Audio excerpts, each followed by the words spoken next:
Marcus Aurelius said, "A man should not fear death. He should fear never having begun to live." So I take a look at the top 5 regrets of the dying and I try to reverse engineer it.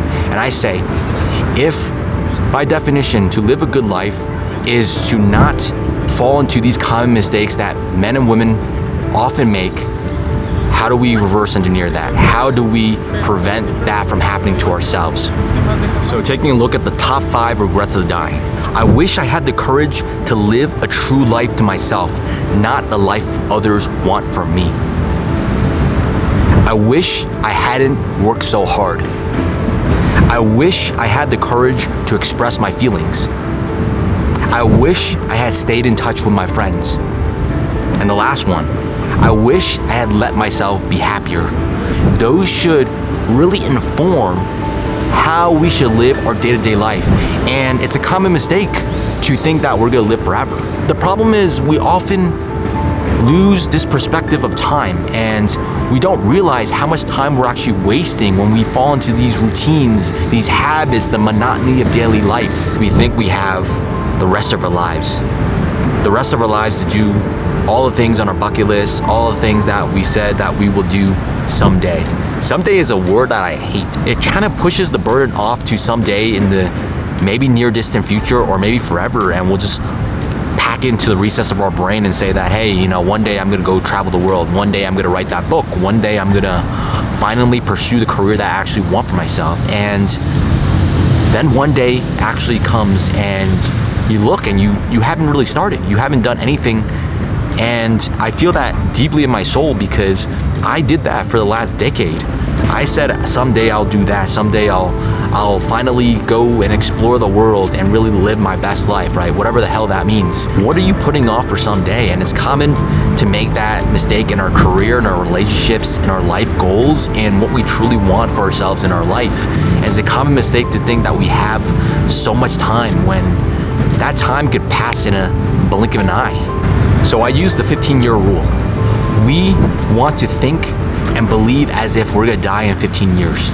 Hey guys, if you're enjoying this video and you're getting some value out of it, please, if you can just click the like button and actually subscribe, that would be really, really helpful because it helps the YouTube algorithm actually show my content to more people. As always, thank you for watching. If we use the 15-year rule and think, hey, I am going to die in 15 years, what do I want to accomplish in life? What do I want to get done? What things should I say no to more often? Is my career where it needs to be, where I want it to be? Am I pursuing and building the community and relationships that I want at the end of life? Use the 15-year rule to inform your life decisions. So I use the 15-year rule in order to set my own life goals. Life goals are personal milestones that you want to achieve at a certain specific time, whether that's in your personal career, whether that's in your relationships, whether that are just plain fun goals. Use the 15-year rule. Think as if you're going to die in 15 years and use that urgency of time in order to inform the decisions that you want to make today. So I personally have 4 life goals. The first one is to maintain my mental and physical health. I think oftentimes we just put it off on the back burner thinking that we're young, that we're strong, and we don't need to take care of our bodies, but we only have one body in our lives, right? We only have one body and one mind. And oftentimes we sacrifice it for a career, for status, for climbing the corporate ladder. And I get it, it's really difficult because you see all your friends doing it, and that's the issue. Because everyone else is doing it, you feel like that's the norm. But I feel like we're in this weird dystopian world where we're sacrificing our own life force in order to pursue these material things that are at the end of our lives are going to be one of those top 5 regrets. That we wish we spent more time with our family. We should have spent more time doing the things that made me happy, but we do everything contrary to that. So my second life goal is to develop and maintain friendships and relationships for the rest of my life. If I use the top 5 regrets of the dying as to inform me of what I should really focus on in life, that would be, I wish I spent more time with my family and friends. A lot of times we neglect our friends, we neglect our family, our parents, We leave them on red, we don't respond to them. We say we have more important things to do. And looking at your calendar is a great representation of what your priorities are in life. Do you schedule time with your parents? Do you call them? Do you schedule time and try to maintain friendships? I feel like oftentimes we neglect it, and it's tough because personally I don't want to have that regret at the end of my life. And to say what, I spent more time at the office, that's one of the top regrets of the dying. I wish I hadn't worked so hard, right? And yet we do that all the time. We slave away at the office trying to build a career and trying to get money and all these material things, where not once was it mentioned in these top regrets of the dying, people at their deathbeds, to say, I wish I made more money. Our priorities are so misaligned. And I guess maybe that's just part of life. I don't know.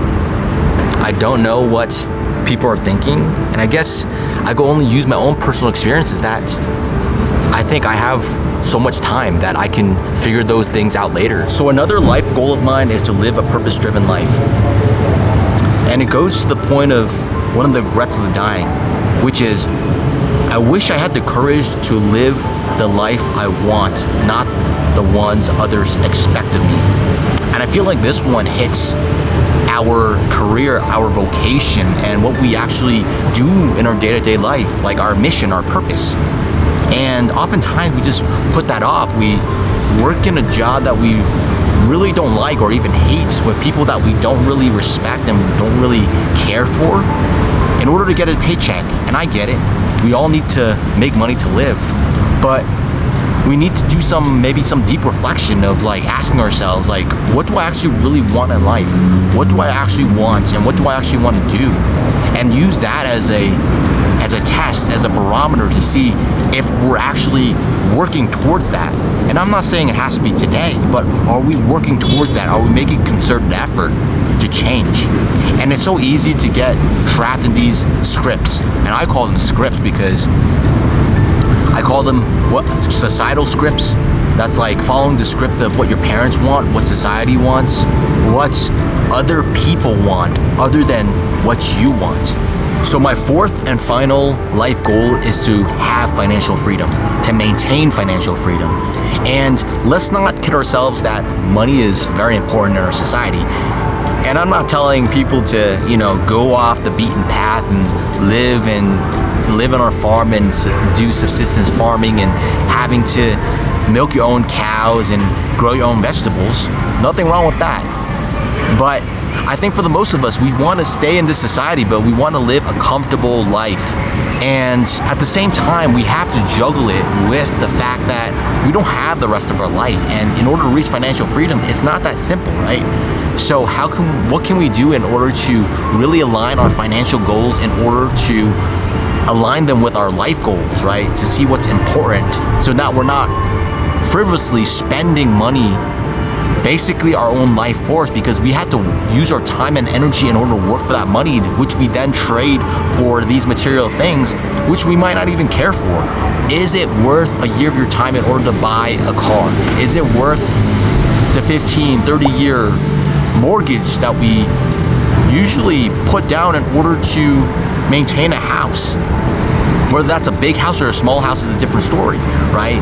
So financial freedom at its core is important when we think about death in general, because we have limited amount of time. I think about financial freedom, having FU money, being able to say, I'm gonna work for myself, I'm gonna do what I truly feel like, and I'm gonna make money in my own way, how I see fit.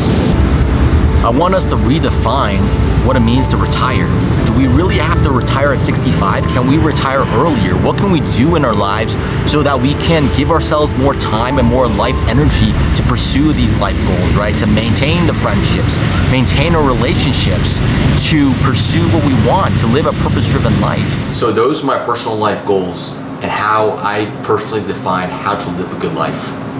My question that I always ask myself is, if I have 15 years left to live, how would I spend them? How would you spend them? Also, check out this video right here where I talk about death and why you should talk about it more often.